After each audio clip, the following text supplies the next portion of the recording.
Resulta que este señor quiere que nos tomemos 3 shots de tequila con 3 preguntitas. Y luego ya cuando se acaban los 3 shots, ya pues te vas a tu casa. Pues ¿cómo? Saca la botella, compadre. On this episode of 3 Shots, 3 Questions, we're with ultra-endurance athlete, 18-time Ironman German Madrazo. He competed in the 2018 Winter Olympics, finishing last in the cross-country skiing event. But despite coming in last place, he ended up being the biggest winner of the games. And we find out how it all got started. Thank you for joining us. It's a pleasure being here. Thank you for inviting me. Yeah, well, I'm a little scared, I'll be honest.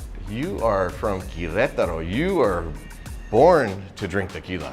I have a lot of family members that actually enjoy this a little bit too much. So I'll tell you how the show goes. We're gonna take a shot of tequila. I'll ask you a question, and then we'll repeat that for questions 2 and 3. Salud.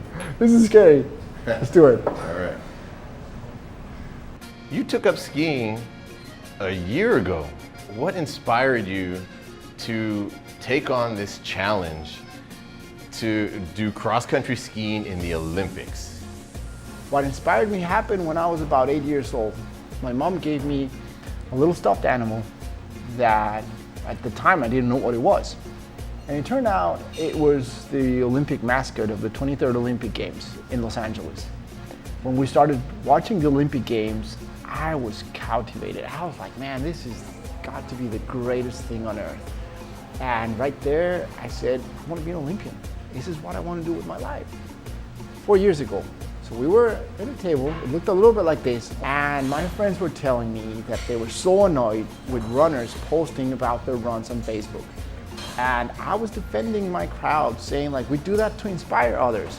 Then they went on attacking Ironman, and they said, well, your Ironman is not that hard. I mean, there's a lot of gorditas finishing the Ironman, so it shouldn't be that hard, right?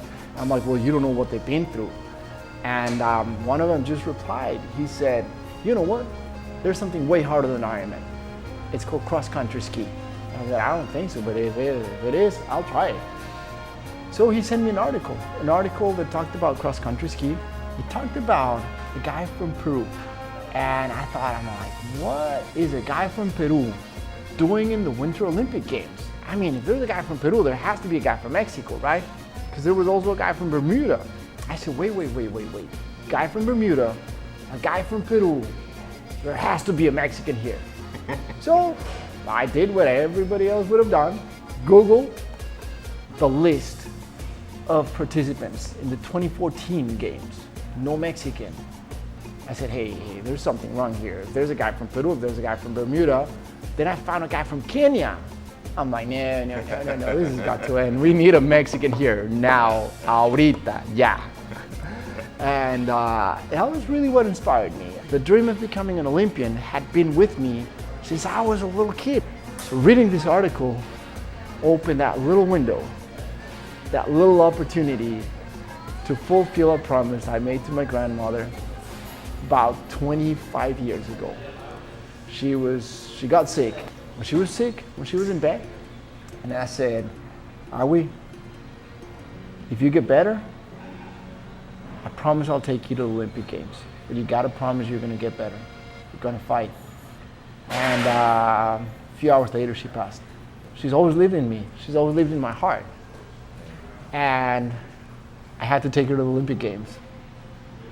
And I did. Damn onions. Arriba, abajo, al centro, para adentro. You coming down the finish line, and the Mexican flag is there, and you grab it, and you're crossing the finish line. What's going on in your mind? What's going on in your...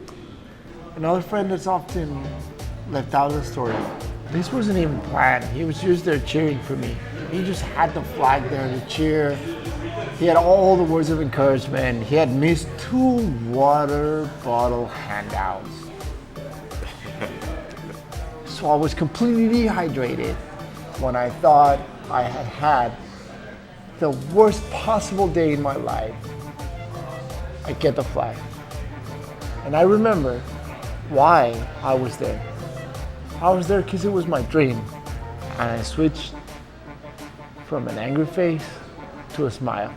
A smile that I imparted tribute to my friend Alfredo Corrales, and a smile that went around the world a couple million times. The very next day after the Olympic Games, the chaplain for the Olympic Games, approached me out of nowhere. And he said, Herman, I want to pray with you. He said, I want to pray so that would God would allow you to open your heart and accept what just happened. You didn't finish last. He finished last because he wanted to relay a message. And I want you to open your heart and accept him and be his messenger. From that day, my life changed. I finished where I needed to finish. Salud.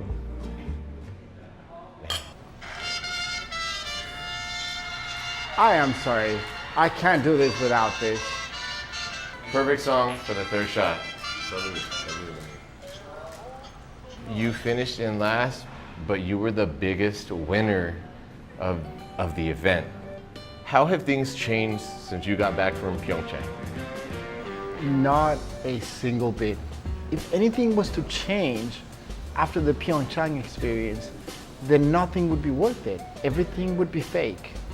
The reason why Valley Running is there is so I can share a little bit of all that I've received. That's why a lot of people walk in there and they don't even know who's tying their shoelaces. And it doesn't matter, I don't want them to know. All I want them is to be inspired.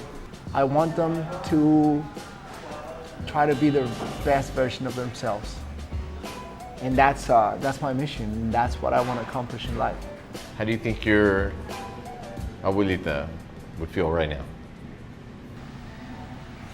That's a question I ask myself.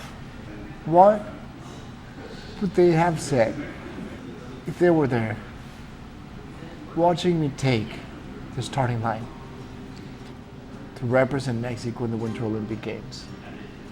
What I would say to her right now is, I wait.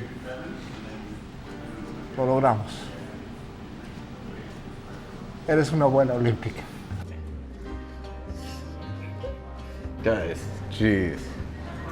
Lamont, thank you for joining us on 3 Shots, 3 Questions, man. Thank you so much for having me here. Such a pleasure. It's so good to be back home.